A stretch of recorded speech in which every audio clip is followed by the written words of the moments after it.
Ten istorijos, ar ne? Tikrai taip. Gerai. Tavo dar čia nėra, ar ne? Dar 11-okė? Dar ne, taip, Ar įsirinkai jau vietą, kur bus jūsų kartos? Tai aš manau, kad čia kabės prie šių metų 12-okų ir vėliau mūsų. Kameros sudėtos ant kiekvieno mokyklos kampo. Tai čia gerai. Perdarom 3 bendrabučio aukštą, naujas laboratorijas atsidarysim biologijos, fizikos ir chemijos. Chemijos laboratorija. O tai tau. Nu, aš taip ir neišmokau tos periodinės lentelės. Man tai sekės. Mano laikais tai čia buvo socialinių pedagogų kabinetas. Tikrai Kiek taip. prisimenu.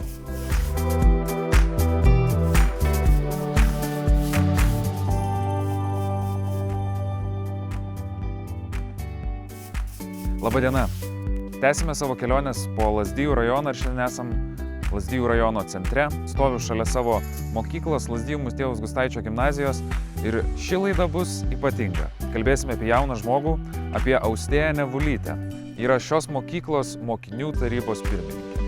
O daugiau sužinosite, kai pakalbinsime ją. Keliaukime.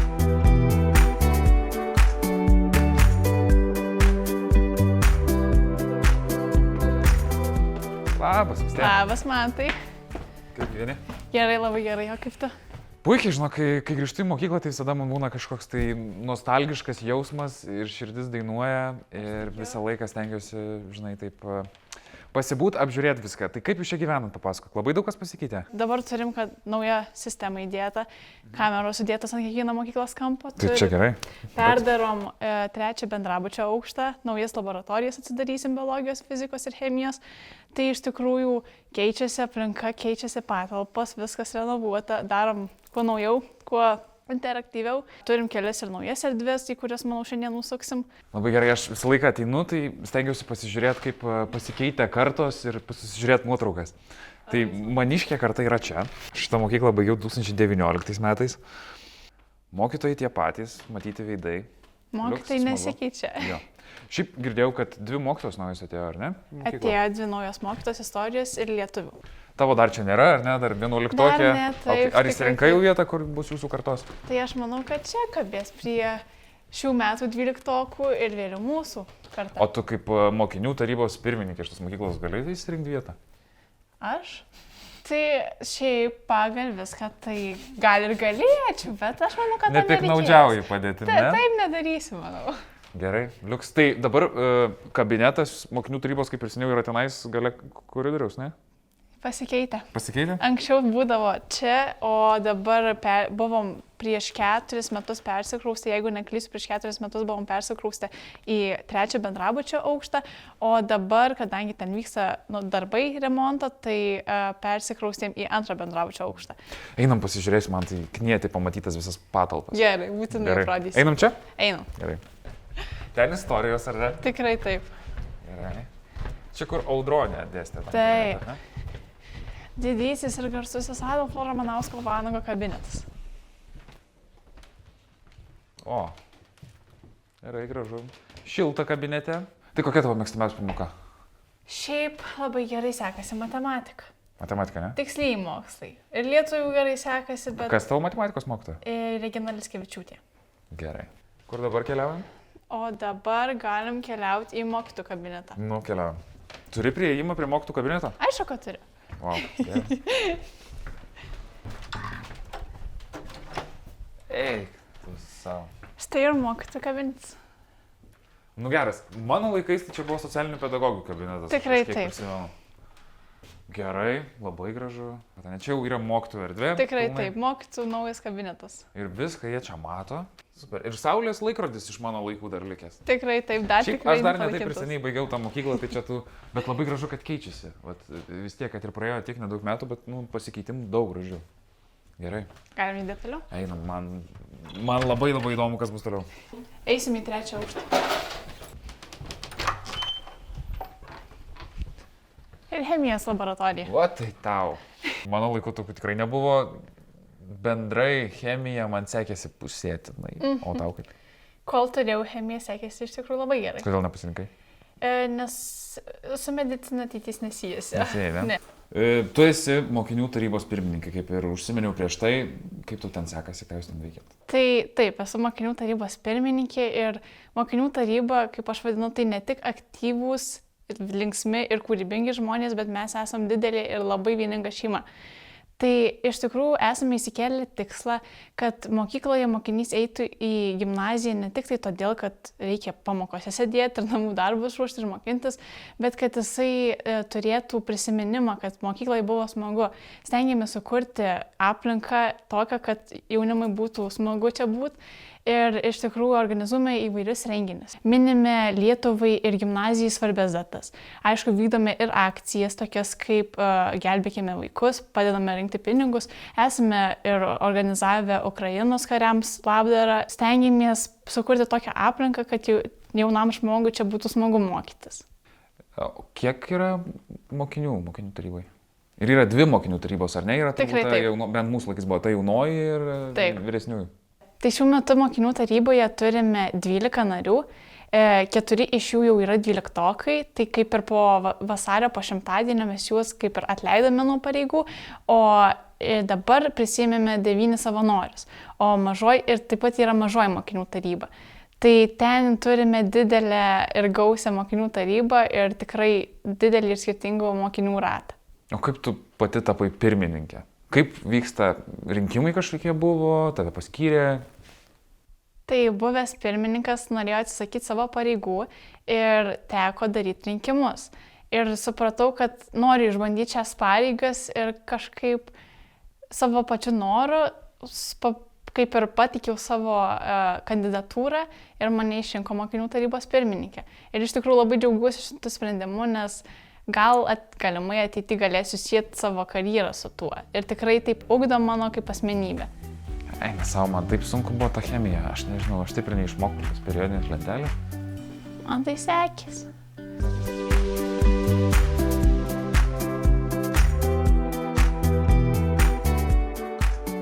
Tai kaip ir kalbėjom prieš tai apie mokinių tarybą, be viso to tu dar priklausai ir jaunimo reikalų tarybai, taip pat ir šoki, ir savanoriavai, kiek žinau.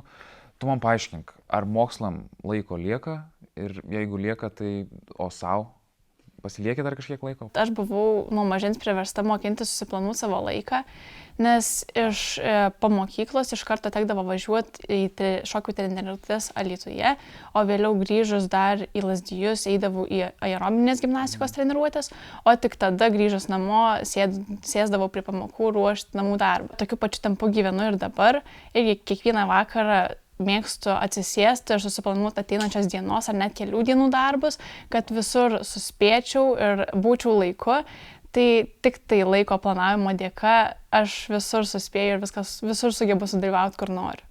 Man keista, nes tu esi dar tik 11-okė, ar ne? Taip. Ir turbūt net suaugę žmonės galėtų pavydėti laiko planavimo, tai čia yra dabar mūsų tam greitam pasaulyje. Taip. Turbūt vienas iš svarbiausių dalykų mokėtų susidėlioti ką ir kada, po ko daryti ir tada gali viską suspėti. Kalbėjom apie mokinių tarybą prieš tai, dabar norėčiau šiek tiek pakalbėti apie jaunimo reikalų tarybą, tu irgi esi viena iš narių tenais. Tai ar skiriasi šiek tiek veikla, pobūdis ir kaip tu pati galvoji, kokios yra naudos viso to? Mokinių taryba ir jaunimo reikalų taryba šiek tiek turi tą skirtumą, nes jaunimo reikalų taryboje mes esam tas organas, kurio dėka jaunimas gali būti išgirstas. Taip pat ir mokykloje. Tokia pati yra situacija, kad mokiniai gali kreiptis į mus ir sakyti savo nuomonę, bet jaunimo reikalų taryboje mes galime priimti daug svarbesnius sprendimus, kurie susiję su savivaldybės mastu. Pavyzdžiui, mes galim surengti renginius didesniu mastu ar net suprojektuoti kažkokį naują infrastruktūros, parengti projektą. Labai dažnai sulaukiam irgi tokio pasakymo, kad Lazdijuose jaunimas neturi ką veikti. Tai irgi jaunimas gali kreiptis į mus, mes galim parengti projektą ir jo sprendimo būdus apsvarstyti kartu su savivaldybė. Smagu girdėti, kad tu įsitrauki, labai be galo malonu turėti tave jaunimo reikalų taryboje. Ir be viso to tu dar labai daug šoki. Šoki net 2 kolektyvuose. Taip. Palauk, Puerto Lazdijų kultūros centro ir sportinių šokių klubas Tor Marijampolėje. Taip. Tavo sprendimas buvo eiti į šokius ar tėvai pastumėjo? Tai iš tikrųjų viskas prasidėjo nuo to, kad sulaukus 3 metų mane nuvedė į pirmą šokių treniruotę.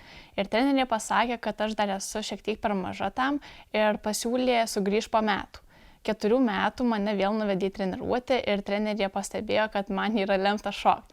Tai 2 metus šokau Lazdijuose, vėliau išvažiavau į Alytų, šokau Alytaus sportinių šokių studijoje Alemana, o 8 metus su partneriu ir esame tapę šalies ir Lietuvos laureatais ir varžybų nugalėtojais, o dabar 4 metus šoku Kauno sportinių šokių klubo Toro Marijampolės filiale. Ir dabar 3 metai taip pat kartu su kolektyvu Puerto Lazdijų kultūros centro dalyvaujame irgi savivaldybės renginiuose ir rajonio mastu išvažiuojame visur sudalyvauti bei varžybose.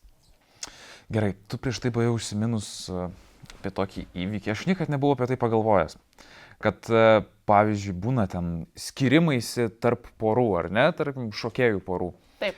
Ir bendrai, kad vyksta įvairios dramos ir tada tenka vėl persigrupuoti, pradėti šokti su kitu partneriu, ar ne? Gal gali papasakoti, ir tau, aš kiek žinau, buvo toks dalykas, kad teko su vienu partneriu šokių išsiskirti ir tada perėti prie kito, ar ne? Taip, tai iš tikrųjų buvo taip, kad aš, kaip ir minėjau, 8 metus atšokau Alytuje ir gavosi taip, kad man teko išsiskirti su partneriu, tiksliau jisai kaip ir išsiskyrė su manim. Ir tuomet buvo priiminėjami sprendimai, ar išvažiuoti net į Kauną ir ieškotis partnerio, ar ten tęsti šokių karjerą, ar pasilikti Alytuje, ar ieškoti kitos alternatyvos, išvažiuoti, tarkim, į Marijampolę, kadangi ir ten buvo sportinių šokių klubas. Labai daug svarstėm ir supratau, kad gyvenime aš vis tiek siesiu šokį, turėsiu kaip hobį ir vis tiek prioritetas bus mokslai. Tai supratau, kad aš geriau pasiliksiu čia kažkur arčiau, tai po svarstymų ir galvojimų išvažiavau į Marijampolę ir ten labai sėkmingai šoku kartu su kitomis merginomis. Ar buvo sunku rasti šokių partnerį? Aš įsivaizduoju, kad čia pakampėm nesimėto, tokie žmonės, ne? Ir vis tiek turbūt būna atranka, turi susiderinti ten ūgis, nežinau, ir charakterį netgi turi susiderinti, ne? Išvažiavau į Alytų 6 metų, mane ten nuvežė. Tai buvo tokia situacija, kad tuo metu buvo laisvas berniukas.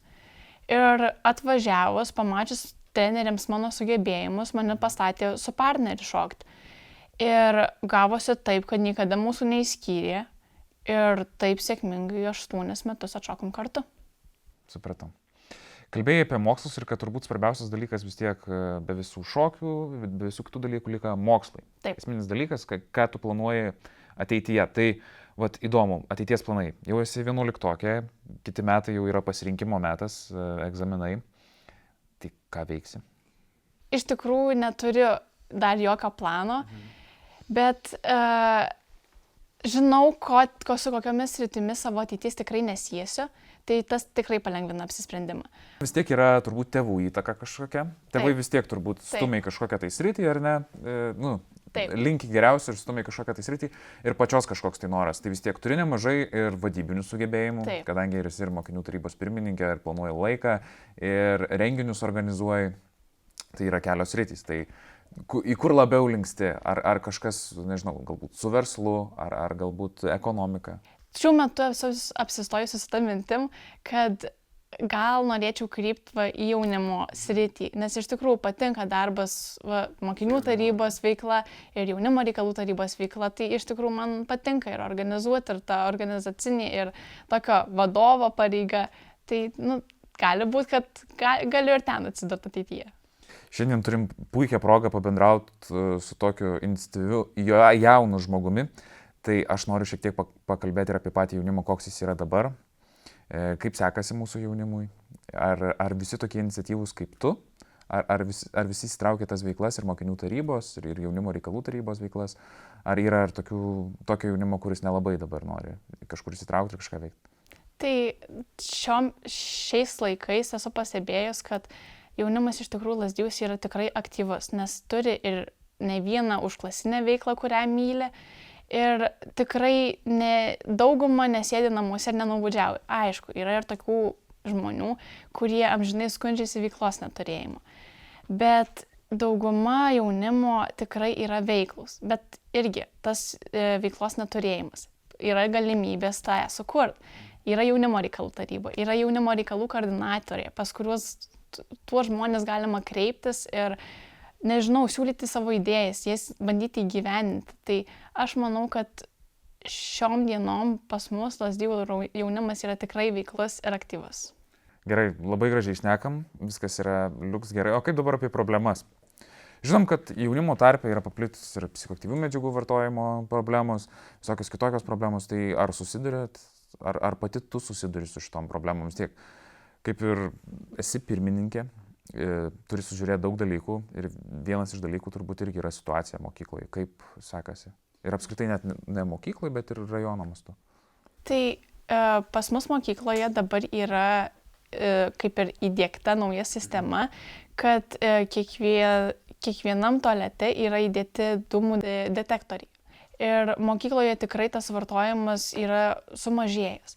Aišku, visko gali būti, kad už mokyklos ribų tai tęsis ir toliau, kadangi išeini iš mokyklos, niekas nemato, namuose jeigu esi vienas irgi gali vartotas priemonės visas, bet mokykloje ta problema tikrai yra sprendžiama ir stabdoma. Super. Atlikai savanorystę Lazdijų turizmo informaciniam centre. Taip. Šitas mūsų projektas irgi Lazdijų krašto perlai, irgi susijęs su turizmu. Ką tu manai apie Lazdijų kraštą? Vis tiek, jauno žmogaus akimis turbūt matosi šiek tiek kitaip, kokios yra Lazdijų krašto perspektyvos, kur tu matai, kad galima būtų koncentruotis ir kaip pritraukti tą turistą į Lazdijus? Man Lazdijai yra ta vieta, kuri turi natūralią ir tikrai labai gražią aplinką. Man tai yra vieta, kur gali išeiti į kiemą, pabūti su savo mintimis. Tai iš tikrųjų Lazdijuose žmonėms atvykti į Lazdijus tikrai kvieščiau tokius, kurie mėgsta pabūti aplinkoje, gamtoje ir ramybėje. Kadangi Lazdijai yra apsupti ežerais, miškais, piliakalniais ir unikalių tikrai kraštovaizdžių. Turime Veisiejų regioninį parką, Metelių regioninį parką. Tai yra vietos, kurios tikrai pritraukia lankytojus tiek aktyviai praleisti laisvalaikį, tiek ramiai pasivaikščioti gamtoje. Turime ir tikrai unikalių pastatų ir architektūros pastatų, kaip senieji dvarai ir bažnyčios, kuriuos irgi verta aplankyti. Tai matau, kad Lazdijų turizmo informaciniam centre išmokai labai daug, labai liuks. Pasakok biškį šiaip apie darbą, ar tau patiko ir apskritai ar rekomenduotum jaunimui savanorystę? Aišku, kad pasisėmimų tikrai labai daug. Ir ne tik tai pažinau savo kraštą dar geriau, bet ir sužinau, kaip veikia turizmo sektorius, kokie yra sprendimai priiminėjami, kad pritraukti lankytojus į Lazdijų kraštą.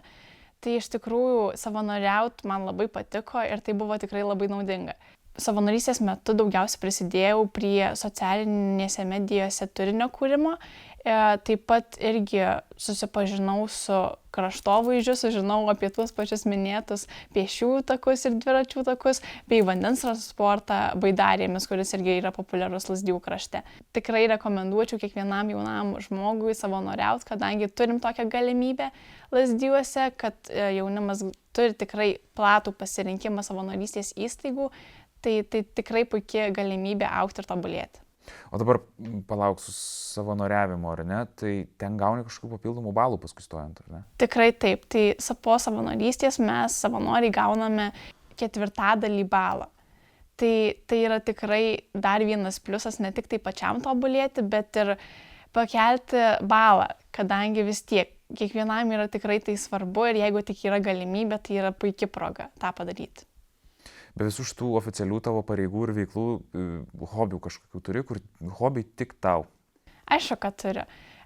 Nuo pat mažens, irgi nuo 4 metų, mano tėvai, kadangi patys mėgsta slidinėti, tai mane išvežė į Druskininkus. Tai instruktoriaus pagalba išmokau slidinėti. Ir nuo to laiko labai pamilau šitą hobį. Ir dabar per kiekvieną žiemos atostogas stengiamės su šeima kartu išvažiuoti slidinėti į kalnus. Mėgstame išvykti ir aplankyti vis kitą šalį, kadangi vis tiek norisi pažinti ne tik tai Lazdijus ir mūsų Lietuvą, bet ir aplinkinį pasaulį. Aišku, vasarą labai patinka taip pat ir aktyvios veiklos, pavyzdžiui, žaisti tinklinį ar badmintoną. Be traumų kol kas? Slidinėjimas yra toks dalykas, kur labai greitai ir paskui gali ir šokiai dingti ir visi kiti dalykai. Tikrai taip, traumų aš esu turėjus ypatingai su kojomis, kadangi esu šokėja, tai labai dažnas yra čiurnos pasitempimas. Bet tai tikrai netrukdo, sugyja viskas ir galim važiuoti toliau. Super. O tai dabar naujas sporto centras Lazdijuose. Jau yra suplanuota, šoksit kažkada ten? Šiuo metu jokių žinių neturim, bet labai tikimės ir tikrai laukiam galimybės jam pasirodyti, kadangi tikrai jisai labai unikalus, labai gražus, atnaujintas. Tai tikrai būtų labai faina ir smagu ten sušokti. Ką palinkėtum jaunimui? Bendrai, ką palinkėtum jaunimui, kuris irgi nori būti kaip tu? Nori puikiai susiplanuoti laiką, nori turėti daug veiklų, nori savo tą laiką kažkaip tai įprasminti. Ko palinkėtum ir ką patartum? Aš iš tikrųjų palinkėčiau įsikelti tikslus. Man pačiai netgi irgi yra tikrai sunku, pavyzdžiui, dabar irgi dar kalbant apie tas pačias studijas, nežinau, ką veiksiu ateityje, bet irgi tikslų įsikėlimas ir tas iniciatyvos rodymas tikrai padeda ir taip jaunimas tikrai gali tobulėti ir kiekvieną dieną augti kaip asmenybė. Liuks, ačiū tau. Ačiū Jums, kad pakvietėt.